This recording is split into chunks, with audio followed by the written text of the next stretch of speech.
Good afternoon, everyone. I'm pretty glad to be here. I'm a historian, and I tell meaningful stories using archival sources. I want to ask a question, what you have heard about the country Nigeria. Is it food, culture, religion, or politics? Whatever you have heard about the country Nigeria might possibly be true about the country. I grew up in a city, Onitsha, a British settlement area in Nigeria. At the age of 4, I started attending All Saints Cathedral Church, a Gothic architecture filled with only English services. There is no other form of native language. I was not exposed to the intricacies of what Africans did to the church. The Igbo language for that church simply dialects Oka in the Ocha white man's church because it's strictly for those who can understand English. There was a little narrative or nothing about what the Africans did in that church. So I was constrained with what Chimamanda called the danger of a single story, because I only heard about what the white man did. It's on this premise that I want to talk about what is a church built for. Gothic architecture and British imperialism in eastern Nigeria, 1857 to 1960.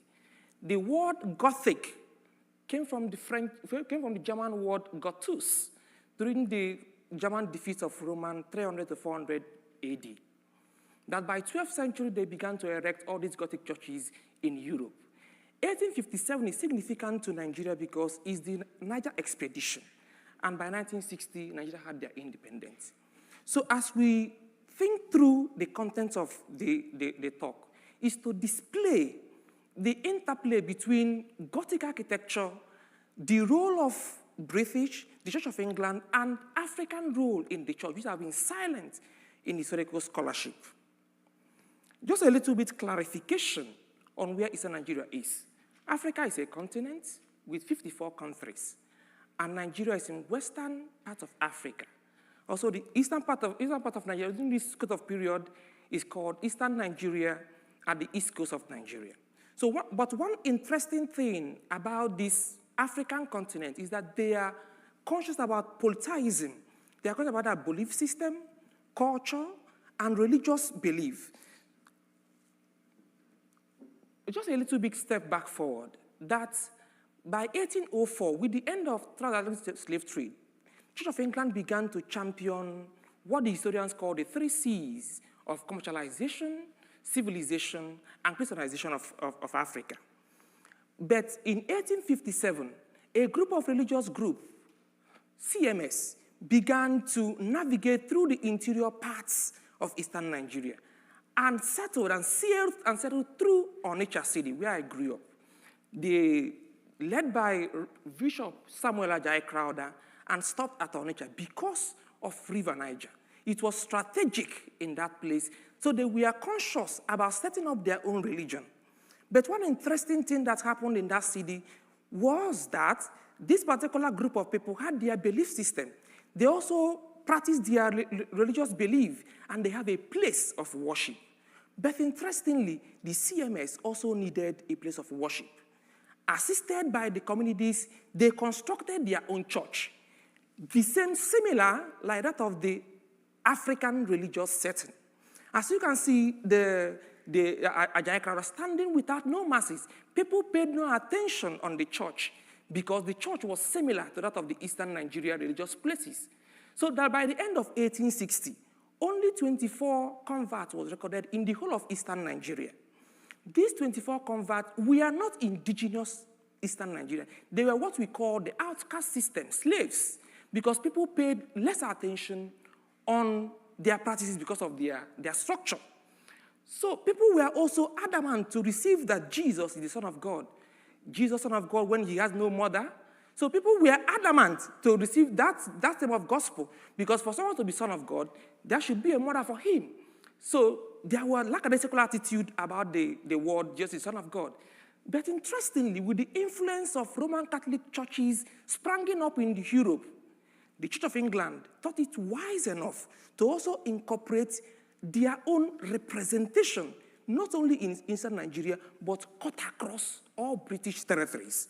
that by 1870, the Church of England Ecclesiastical Society advocated for early English and Gothic decorates to represent English identity in all the British colonies as a structure that should talk about who we are in that particular society. And it's significant that this Gothic architecture must have a bell tower with a wall clock and two lighted things, showcasing the Church of England representative. A Gothic church is an aspect of bringing holistically the English identity in all British South Africa. But one interesting thing is that as they were building these churches, Africans were recruited. Africans were recruited as laborers and as people who laid the foundation and erected this church. And as you can see in the picture, many people, this is the same church I was going strictly only for English services. Up to today, the church has not held any service in our native language. And people are marching to see the white angel we are seeing there to pray for Thanksgiving. And everything about that church is all about white.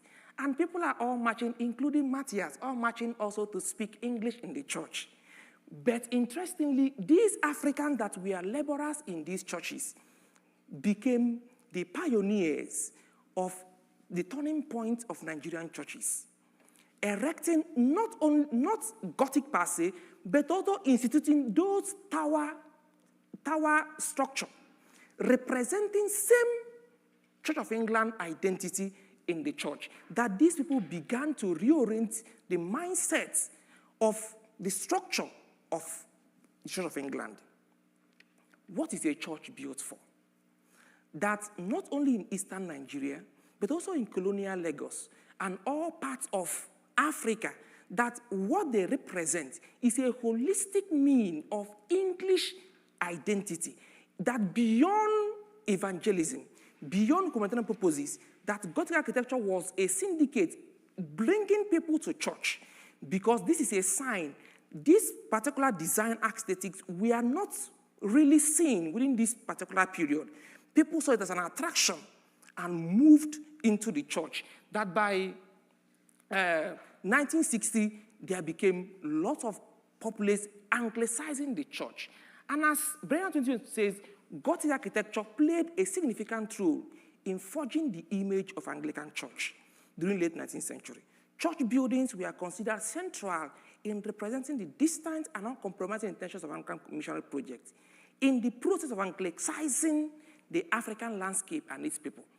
That beyond religion, beyond evangelism, beyond humanitarian purposes, Gothic architecture was a syndicate attracting African people into the church. And as I started my discussion, and I summarized by Chimamanda's also the danger of a single story, that when we realize the danger of a single story, when we reject that there is no place without the atom of a holistic story, we will build a kind of paradise. Thank you.